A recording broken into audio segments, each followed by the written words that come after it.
Hoy día vamos a estar abriendo nuestras Biblias en el Salmo capítulo 3. Así que le invito a que abra su Biblia, que me acompañe. Vamos a estar mirando el Salmos capítulo 3. Algo que tengo que decir, algo que tengo que aportar en este momento es que cuando estudiamos los salmos siempre traen historias, traen contextos. No es lo mismo decir que un salmo se escribió cuando David estaba en el trono, estaba sentadito cómodo, tenía las joyas, tenía una comida, estaba en la opulencia. No es lo mismo un salmo de esa magnitud, en esa circunstancia o situación, a un salmo cuando se hallaba perseguido o cuando tal vez estaba arrepentido o cuando fue confrontado por sus pecados. O sea, es importante siempre cuando estudiamos el libro de Salmos el poder también mirar los contextos que desenvolvieron las circunstancias que rodearon la escritura de tal o cual capítulo o de tal y cual enseñanza. Entonces, cuando miramos, por ejemplo, el Salmo capítulo 3, el Salmo 3, notan muy bien que hay una frase insertada como un subtítulo. Y esa frase nos dice mucho del contexto para que observemos lo que está pasando aquí. Y dice en Salmos 3, allí en ese subtítulo dice, Salmo de David cuando huía de delante de Absalón, su hijo. Y este salmo nos provee un contexto poderosísimo, porque la historia bíblica nos remonta aproximadamente a Segunda de Samuel, capítulo 11, cuando vemos que David se había quedado y no había ido a la batalla, se había quedado en su palacio, y en ese momento él vio a una mujer desnuda. En ese momento él vio a Betsabé, la esposa de su amigo Urías, que se bañaba descuidadamente cerca del terrado, y allí comenzó esta historia, donde en ese momento David consultó por ella, en ese momento David la llevó al palacio, consumó su adulterio, y al final, como usted conoce la historia, me estoy apresurando al decirlo, al final Betsabé quedó embarazada, tuvo que venir Urías, David quería cubrirse los zapatos, por decirlo de alguna manera, las espaldas, y al final tuvo que hacer una confabulación porque Urías resultó ser un hombre justo y que no fue a ver a su esposa. Al final David resuelve hacer morir a su mejor amigo, aquel que le había ayudado a llegar al trono, y en ese momento David pensó, ahora todo es lícito. Urías ha muerto, me puedo casar con Betsabé, ahora sí, puedo hacer mi vida normal, y en ese momento, lo dice ahí en segunda de Samuel, en el capítulo 11 abajo, el último versículo, eso le desagradó a Dios, y Dios vio eso. Y manda al profeta Natán. Y en ese momento el profeta Natán le cuenta la historia de un hombre que tenía 100 ovejas y de un hombre que tenía una sola ovejita, y de cómo el hombre de las 100 ovejas le quitó al que tenía una sola, y cómo sucedió que despojó a esta persona. Al final David se indigna, al final David dice que el hombre es digno de muerte, que tiene que pagar, y el profeta Natán le dice, tú eres aquel hombre. Tú te quedaste con la mujer de tu prójimo, de tu mejor amigo, tú mataste, fuiste partícipe, confabulaste contra tu mejor amigo, lo que tú hiciste. Dios lo ha juzgado. Y lo que tú hiciste en secreto, ahora tus hijos, tu familia, Dios ahora te va a exponer en público. ¿Y qué sucedió? Inmediatamente avanzamos al capítulo 13 de Segunda de Samuel, y aparecen los hijos de David. Y el primero de ellos mencionado. Bueno, tenemos que recordar que ya David en capítulo 12 perdió al hijo que tuvo con Betsabé. Y después de eso aparece Amnón. Amnón, hijo de David, codició a su hermana Tamar. Amnón, el mentiroso, Amnón, el lujurioso, Amnón que tuvo deseos ilícitos contra su hermana y creó toda una confabulación para acostarse con su hermana, y al final estaba loco de amor por esta jovencita, y al final, después de dormir con ella, la aborreció con el mismo odio y más grande odio todavía, y le echó fuera. Envileció a su hermana, la violó, abusó de ella. Imagínense lo que David había hecho en secreto. Ahora Amnón, su hijo, violaba a su propia hermana, hija de David, y en ese momento Absalón lo vio. Y Absalón creó una venganza. Y Absalón mató a su hermano Amnón en venganza por lo que le hizo a Tamar, su hermana, y más encima se levantó su mano contra David, y David tuvo que salir huyendo del palacio real. David tuvo que salir de los aposentos del rey, del trono, huyendo, porque su hijo Absalón, su primogénito, quería quitarle el reino en venganza porque su padre no había hecho nada por impedir, por ajusticiar a Amnón, su otro hermano, que había violado a Tamar, su propia hermana. Fíjese la historia. Qué tremenda historia que nos habla acerca de las consecuencias del pecado en la vida de David y en la vida de sus hijos. Y ahora quiero proyectarte a esta historia donde vemos al rey David. Este salmo comenzó a escribirse, como dice aquí, al comienzo de esta introducción, cuando David huía delante de Absalón, su hijo. Todo lo que le ha acarreado a David el haber dejado a Dios, el haber codiciado a la mujer de su prójimo, el haberse acostado y adulterado con la mujer de su mejor amigo, haber matado a su mejor amigo, y todo esto que conllevó a la caída de su familia. Murió el hijo de Betsabé, murió Amnón, murió Absalón, y al final su hija Tamar fue violada por su propio hermano. ¿De qué trata este salmo entonces, mi querido hermano? Ya entendiendo la historia, el contexto que rodea el Salmo capítulo 3. Este salmo habla de la esperanza versus la desesperanza. Imagínate lo que significaría para David. David hoy día nos va a decir: yo estuve en la opulencia, yo fui rey, delante de mí cayeron todos, delante de mí huían todos, yo estuve en lo más alto, y por haberme alejado de Dios, fui llevado a lo más bajo. Nota muy bien que vemos en estos primeros versículos, versículo 1, por ejemplo, mira cómo lo dice David ahora. Oh Jehová, cuánto se han multiplicado mis adversarios. Muchos son los que se levantan contra mí. Muchos son los que dicen de mí: no hay para él salvación en Dios. También, por ejemplo, dice el 3, mas tú, Jehová, eres escudo alrededor de mí, mi gloria y el que levanta mi cabeza. Con mi voz clamé a Jehová, y él me respondió desde su monte santo. Yo me acosté y dormí y desperté porque Jehová me sustentaba. No temeré a 10 millares de gente que pusieran sitio contra mí. Levántate, salva, Jehová, sálvame, Dios mío, porque tú heriste a todos mis enemigos en la mejilla, los dientes de los perversos quebrantaste. La salvación es de Jehová, sobre tu pueblo sea tu bendición. Nota el contexto. Entonces, David conocía el monte de la esperanza.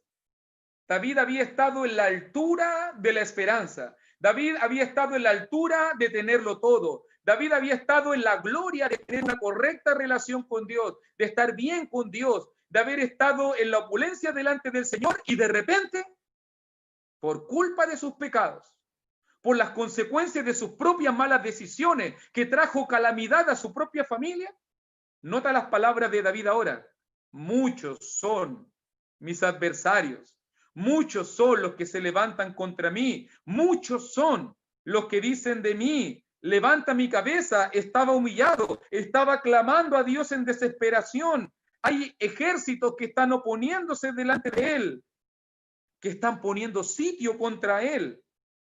Hay enemigos, dice versículo 7, que en este caso querían herir a David. Hay perversos que se están oponiendo a David. David dice: en este momento todo está contra mí. En este momento he sido humillado. En este momento he sido quebrantado. Tengo enemigos. Hay hombres perversos. En este momento muchos son los que dicen: ya no tienes esperanza. Y así fue la historia. Nos dice en segunda de Samuel, cuando David tuvo que salir huyendo desde el capítulo 15 de segunda de Samuel, y tuvo que huir escondido, dejando la corona, dejando el trono, dejando a su familia, y tuvo que huir con unos pocos hombres, huyendo escondido, como un criminal, oculto en la oscuridad, cercado por todos lados por las fuerzas de Absalón, cercado por todos lados por sus enemigos. Me acuerdo incluso la historia de un hombre que se paró en un monte a maldecir a David, y le gritaba que era un descendiente de los hijos de Saúl, un descendiente de la familia de Saúl. Y en ese momento alguien le dijo: mátalo, mira, ese hombre te tira piedra, tira polvo al suelo, mira, te está maldiciendo. Cuando David huía con la cabeza agacha. En ese momento, David dice: déjalo, no le hagan nada. Dios lo ha puesto ahí para que me maldiga. David conoce lo que es la perdición. David conoce lo que es estar atribulado. David conoce lo que es estar turbado. David conoce lo que es enfrentar la prueba, el dolor, el sufrimiento, la enemistad. Pero nota muy bien que este monte de la esperanza, donde David había llegado a lo máximo, cuando lo nombraron rey de Israel, cuando lo nombraron en Hebrón, cuando las 12 tribus de Israel lo proclamaron como rey de Israel, David decía: he conocido la gloria del Señor. Ahora David ha descendido a la planicie de la desesperanza. Ahora David se siente confrontado. Ahora David siente la presión de los enemigos. Ahora David se siente entre leones. Ahora David se siente humillado. Este es un salmo que habla de la desesperanza hacia la esperanza. ¿Qué descubrió David? Este es el punto del día de hoy, mi querido hermanito, en Salmos 3. Esta es la pregunta fundamental. ¿Qué descubrió David cuando huía delante de Absalón, su hijo, que quería matarlo? ¿Qué descubrió? ¿Qué conoció David ahora que ejércitos lo cercaban? Que su propio hijo quería matarlo y arrebatarle el reino. Ahora que ha huido y ha dejado palacio, ha dejado su familia y ha dejado todo, lo ha perdido todo. ¿Qué aprendió David? ¿Qué podemos aprender nosotros? ¿Te has sentido así alguna vez? ¿Que todos están contra ti? ¿Que todos te dañan? ¿Que todos hablan y confabulan contra ti? ¿Has sentido la presión de los enemigos, de los adversarios? ¿Has sentido la prueba y el dolor de los que murmuran contra ti? ¿De los que hablan mal contra ti? ¿De los que quieren hacerte daño a ti? ¿De los que quieren ponerte mal a ti? ¿Te has sentido en la planicie de la desesperanza? Allí estuvo David, llorando y sufriendo. Allí estuvo David enfrentando las consecuencias de sus propios pecados, de sus propias malas decisiones. Pero allí David aprendió a conocer más a Dios.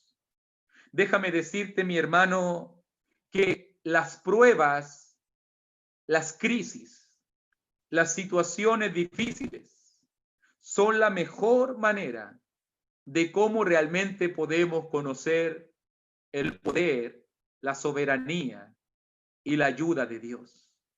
A veces cuando tenemos los bolsillos llenos, a veces cuando tenemos todo seguro, a veces cuando estamos bien con la familia, bien con el trabajo, bien con la economía, bien con todas las circunstancias que nos rodean, es difícil oír a Dios, es difícil ver la gloria de Dios, es difícil ver la mano del Señor. Es difícil. ¿Cuánto hoy en día no se han nublado porque no ven la mano de Dios? Pero ¿cuándo es que vemos más fuerte la mano del Señor con nosotros? ¿Cuándo es que conocemos más al Señor? ¿Cuándo es que vemos el cuidado protector de Dios? ¿Cuándo es que realmente conocemos la gloria y la maravilla y la gracia del Señor? Como dijo Pablo también, mi poder se perfecciona en tu debilidad. Allí conocemos más de Dios. Y quiero hoy día mostrarte 5 cosas para que subamos nuevamente al monte de la esperanza. Recuerda, David había llegado a lo máximo, había caído, su propio hijo quiso matarlo, a la planicie de la desesperanza, donde muchos de nosotros hemos estado, donde están las desilusiones, donde están los enemigos, donde están las habladurías, donde están los conflictos, donde están las lágrimas, donde están los problemas, donde están las angustias, donde están las tribulaciones. Tú has estado ahí, yo he estado ahí, tal vez en este mismo momento te sientes así. Tal vez en este mismo momento, por la pandemia, por el coronavirus, te sientes así. ¿Qué podemos aprender en tiempos peligrosos? ¿Qué podemos aprender en tiempos difíciles? 5 cosas aprendió David que quiere compartirlas contigo en Salmos, capítulo 3. Nótelo muy bien. Termina el versículo 2 con la vorágine descendente. La gente lo mira. La gente ve a David. Muchos son los que dicen de mí, no hay para él salvación en Dios. No hay esperanza para David. Está perdido. No hay nada que hacer. ¿Para qué lo intentas? No te resistas. Huye. Cosas que la gente hoy en día nos dice, ¿cierto? No, ¿para qué intentarlo? ¿Para qué orar? ¿Para qué gastar tiempo? Es tiempo perdido. Déjalo ir. Huye. Escóndete. ¿Cuántos de nosotros no hemos escuchado palabras como esa?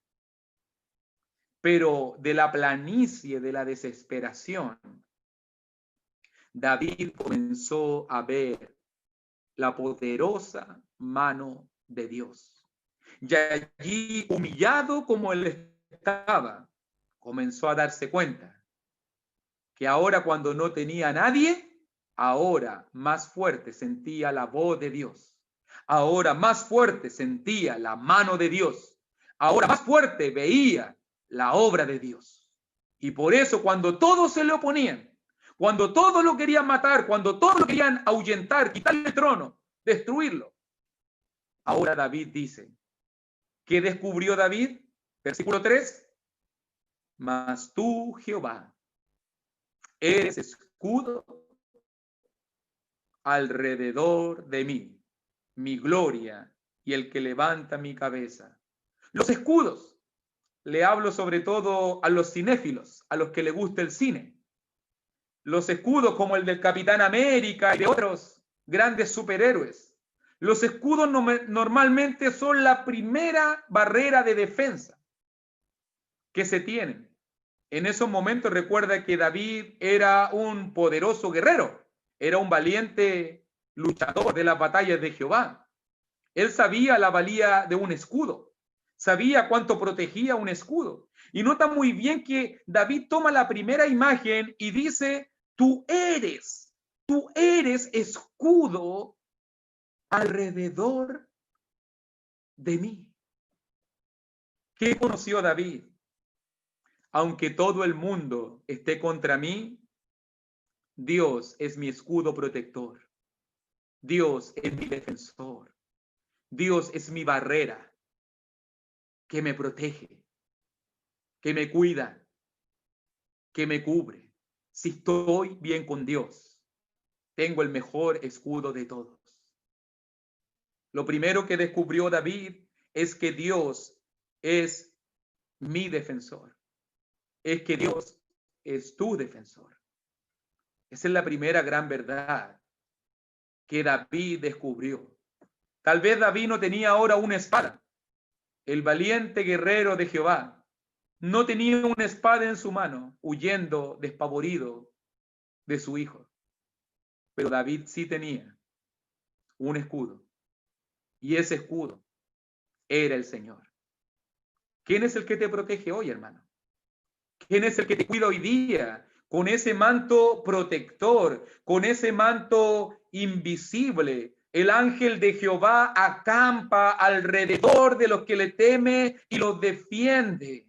A sus ángeles mandará cerca de ti para que te guarden en todos tus caminos. El que es cristiano fiel y verdadero, aquel que busca la voluntad de Dios, tiene la protección maravillosa del Señor. Jehová es mi defensor, dice David. Jehová es escudo alrededor de mí. Él me cerca, Él me cuida, Él me guarda. Aunque haya un ejército, yo puedo estar seguro. Aunque la flecha de la noche me pueda aterrorizar, yo sé que el escudo, que Jehová, me va a proteger. Esas son las circunstancias de David. Está escuchando la voz de Dios. Pero no solamente eso, dice también versículo 3, mi gloria y el que me levanta mi cabeza. David está hundido, está en el fango, está en el lodo, está con su cabeza en tierra, en el polvo, humillado. Y David dice, el único que puede vindicarme, el único que puede dignificarme, el que me levanta, Dios es quien me levanta. Cuando caído estaba, cuando estaba humillado, cuando estaba en el suelo, cuando estaba totalmente destruido. El único que me puede levantar es el Señor. Hermano, Dios es el que nos rescata. Dios es tu escudo defensor. Dios es el que levanta. Eso es lo que descubrió David. Y ahora Dios levanta mi cabeza. Y la historia continúa. Y Absalón sigue persiguiendo a David. Y un día, este joven arrebatado, un día se va a enfrentar a su padre. David estaba huyendo.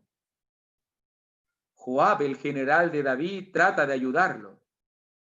Y un día Absalón, tan arrebatado como era él, comienza a perseguir a su padre, a los ejércitos de su padre, quiere destruirlo. Y queda agarrado de un árbol, ensartado diríamos.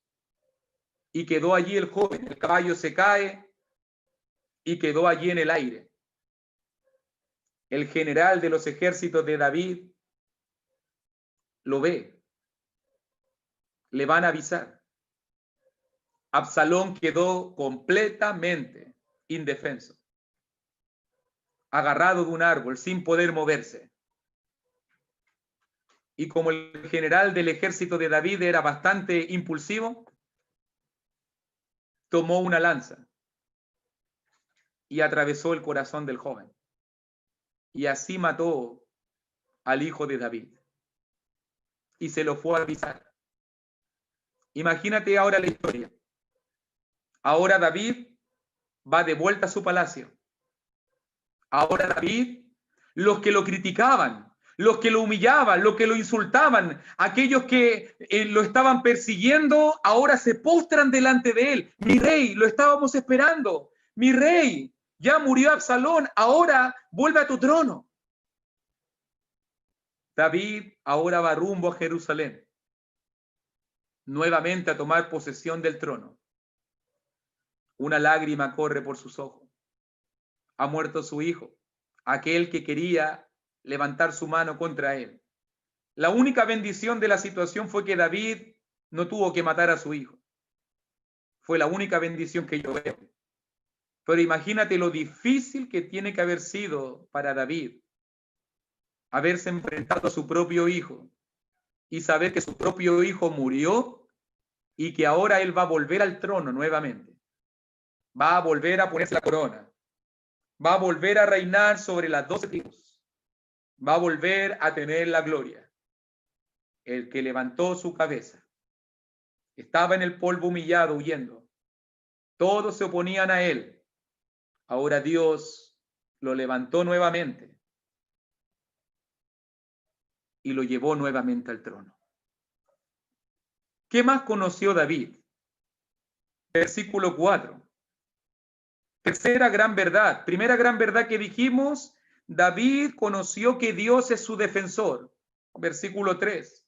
Versículo 3 también nos dice que David conoció quién era el que lo levantaba. David conoció a Dios como su defensor, como aquel que levantaba su cabeza. Pero en el versículo 4 también conoció a Dios como aquel que responde sus oraciones, como aquel que responde sus clamores. Con mi voz clamé a Jehová y él me respondió desde su monte santo. ¿Quién es el que oye todas nuestras oraciones?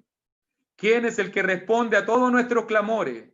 Es cierto que Dios no nos va a dar lo que queremos, pero sí nos va a dar lo que necesitamos. Pero Dios siempre responde a su pueblo fiel.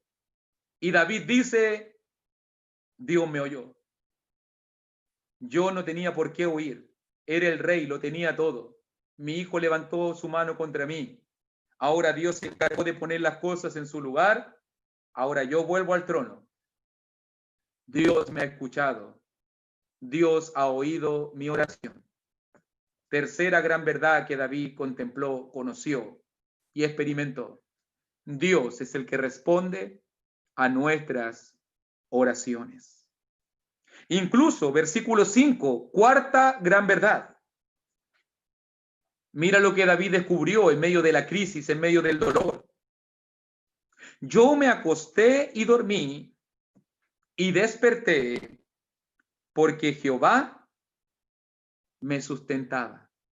Cuarta cosa, Dios es mi sustentador, dice David. Dios es tu sustentador. Me acuerdo mucho que en el Salmo 4 también un pasaje muy conocido dice, en paz me acostaré y asimismo dormiré, porque solo tú, Jehová, me haces vivir confiado. David incluso podía decir, puedo dormir en paz, puedo levantarme y acostarme y despertar, porque realmente Dios es aquel que me sustenta. ¿Quién es el que te sustenta, hermano, hoy en día? ¿Cuánta desesperación hay hoy día en las personas? La gente tiene miedo y Dios te dice, yo soy tu escudo protector. La gente se siente humillada, la gente se siente abatida y Dios te dice, yo levanto tu cabeza.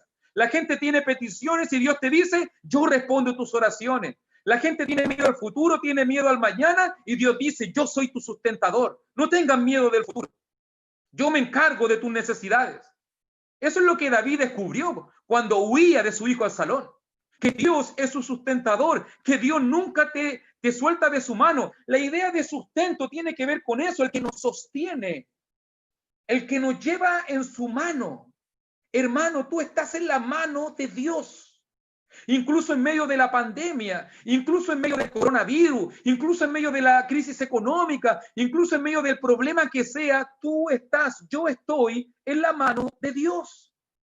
Él es nuestro sustentador. Él no te va a dejar solo. Él no te va a abandonar. Él siempre te va a llevar. Si estás viviendo en una correcta relación con Dios, Dios es tu sustentador. Dios nos cuida, hermano. Dios nos protege, hermano. Dios nos prospera, hermano. Dios nos ayuda. Yo le pregunto a los hermanos muchas veces de la congregación donde ministro, ¿te ha faltado un plato de comida en estos 100 días que el coronavirus ha golpeado? En estos meses que la gente te dice que viene una crisis, que viene recesión, que viene problema, que viene calamidad, que viene el fin. ¿Te ha dejado Dios sin sustento? ¿Te ha dejado Dios sin abrigo? Ha comenzado a llover muy fuerte en la ciudad aquí donde yo vivo. ¿Te ha faltado techo para protegerte? ¿Te ha faltado un abrigo para poder cuidarte? Dios es tu sustentador. Dios te cuida de manera gloriosa. Dios te cuida y te protege y te bendice. Y aunque no tenemos para grandes lujos, porque recuerda que Dios no te prometió para lujos, Dios te prometió para el pan y el sustento diario. Recuerda que el sustento y el abrigo nunca te va a faltar, dice el Señor. David descubrió estas cosas en medio de la crisis. Por eso él puede decir con confianza, versículo 6, no temeré a 10 millares de gente que pusieren sitio contra mí. Levántate, Jehová, sálvame, Dios mío, porque tú heriste a todos mis enemigos en la mejilla, los dientes de los perversos quebrantaste. No voy a temer. ¿Qué aprendió David entonces cuando descubrió y conoció que Dios es su escudo, que Dios es su gloria, que Dios respondió su oración, que Dios lo sustentaba? Entonces David comenzó a enfrentar la vida con confianza. No voy a temer, no temeré, como dice la alabanza también. No temeré, levántate, sálvame. Nota muy bien que la palabra clave en el Salmo capítulo 3 se repite 3 veces. Siempre es importante, le digo a los hermanos que estudiamos exégesis, siempre es importante mirar las palabras claves que describen, que nos guían como el hilo conductor. Y si tú te fijas muy bien, 3 veces David habla de salvación. Versículo 2, no hay para él salvación. Versículo 7, sálvame. Versículo 8, el convencimiento de David. Ahí está el punto central de todo este capítulo. La salvación es de Jehová. Y esa es la quinta cosa que David descubrió en medio de la crisis.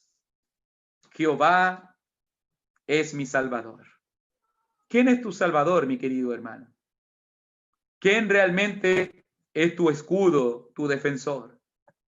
¿Quién es el que, aun incluso en tus humillaciones e indignidades, ha levantado tu cabeza, te ha dignificado, te ha traído a su pueblo, aún no siendo dignos? ¿Cuán indignos somos? ¿Cuán pecadores somos? ¿Cuán frágiles somos? ¿Cuán caídos de la gracia somos? ¿Y qué ha hecho Él? Ha levantado tu cabeza, te ha hecho parte de su pueblo, te ha hecho santo, te ha hecho sin mancha, te ha hecho justo, te ha hecho glorioso, solamente por la verdad de Dios. ¿Qué ha hecho Dios? Ha oído tu oración, aun cuando muchos hoy en día no te escuchan, aun cuando tu voz muchas veces es acallada. Los oídos de Dios siempre están atentos al clamor de su pueblo. Dios te ha sustentado y te ha cuidado y nunca nada me ha faltado. Y nunca nada te ha faltado. Aunque ha habido escasez, aunque ha habido estrechez, pero siempre Dios ha sido fiel y algo ha habido en tu mesa, algo ha habido en tu mano, algo has tenido en tus hombros. Dios ha sido bueno. ¿Y qué descubrió David al final de todo? La salvación. Dios es mi Salvador. Incluso pensando en la expectativa escatológica, pensando en el día final, pensando en este caso en lo que Dios va a hacer. Dios te promete bendiciones en esta vida, pero qué maravilloso y mejor aún todavía es que te diga, incluso en la vida que viene, yo voy a ser tu Salvador. Yo te voy a llevar a la gloria. Por eso dice Salmo 3, versículo 8, la salvación es de Jehová. Sobre tu pueblo sea tu bendición. Y Dios es nuestro Salvador, mis queridos hermanos. Y si tú tienes a Dios, déjame decirte, mi querido hermano, que lo tienes todo. Si tú tienes la presencia de Dios en tu vida, déjame decirte que aunque te falten cosas, no te falta lo más importante. Aunque te quejes, porque algunos se quejan, lloran, lamentan, pero si Dios está contigo, tú lo tienes todo. ¿Qué descubrió David entonces? Para que finalicemos, David descubrió en medio de la crisis, número 1, versículo 3, Dios es mi defensor. Número 2, también allí en verso 3, Dios es quien me levanta. Versículo 4, tercera gran verdad, Dios es quien me responde. Versículo 5, cuarta gran verdad, Dios es mi sustentador. Y versículo 8, Dios. Y quinta gran verdad, Dios es mi Salvador. Si tenemos a Dios entonces, lo tenemos todo. Tienes ese escudo protector, aquel que te levanta en medio de las humillaciones de la vida, de las calamidades de la vida. Tienes aquel que te escucha, aquel que te sustenta y aquel que te salva. Que Dios te bendiga, mi querido hermano, y gracias por esta maravillosa oportunidad. Si tienes a Dios, lo tienes todo. Amén.